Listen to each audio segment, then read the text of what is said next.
Dinukot kami. Dinukot nga ba sina Jonila Castro at Jed Tamano?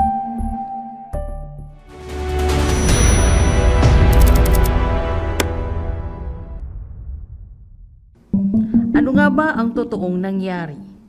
Sina Tamano at Castro ay mga aktivistang napabalitang dinukot di umano sa Barangay Lati, Orion, Bataan noong 2 ng Setyembre taong 2023. September 12, sumuko ang dalawa sa 70th Infantry Battalion ng Philippine Army. Ayon sa naunang salaysay ni Jonila, habang siya ay kasapi ng anak bayan, siya ay naging kasapi rin ng semi-legal team ng Lino Blast Command NPA na kumikilos sa munisipalidad ng Porac at Florida Blanca sa Pampanga at ilang bahagi ng Bataan. Ano yung position mo doon? Semi-legal team lang po. Ayun yung kakandak ng social investigation. Anong gira sa'yo ulit? Lino Blast Command. Na-encounter ka? Oh, Saan? Bataan. Kailan? 2021. May casualty?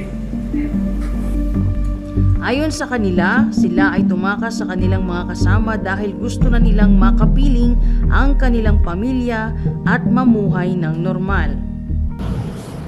Kasi po hirap po yung trabaho.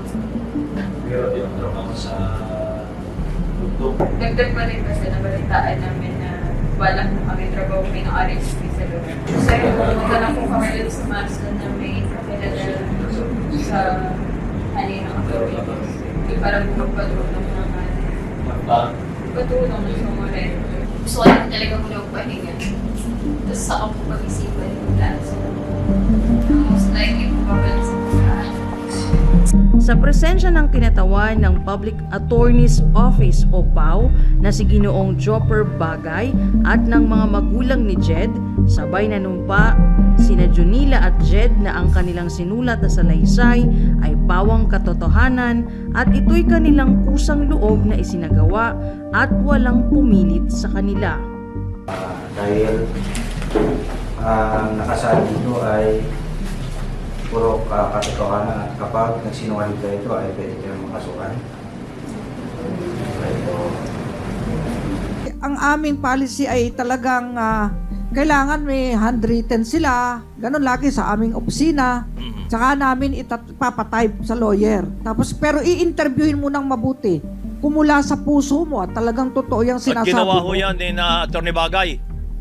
Pa, ginawa po niya. Sila rin ay binisita ng mga kinatawan mula sa Commission on Human Rights o CHR upang alamin ang kanilang kalagayan at tiyakin ang kanilang kaligtasan.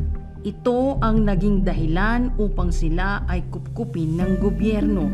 Determinado ang NTF-ELCAC sa kanilang misyon na tiyakin ang kaligtasan ng mga batang ito. Gayunpaman, nakapanghihinayang na patuloy silang ginagamit na pain para pabagsakin ang demokrasya ng ating bansa.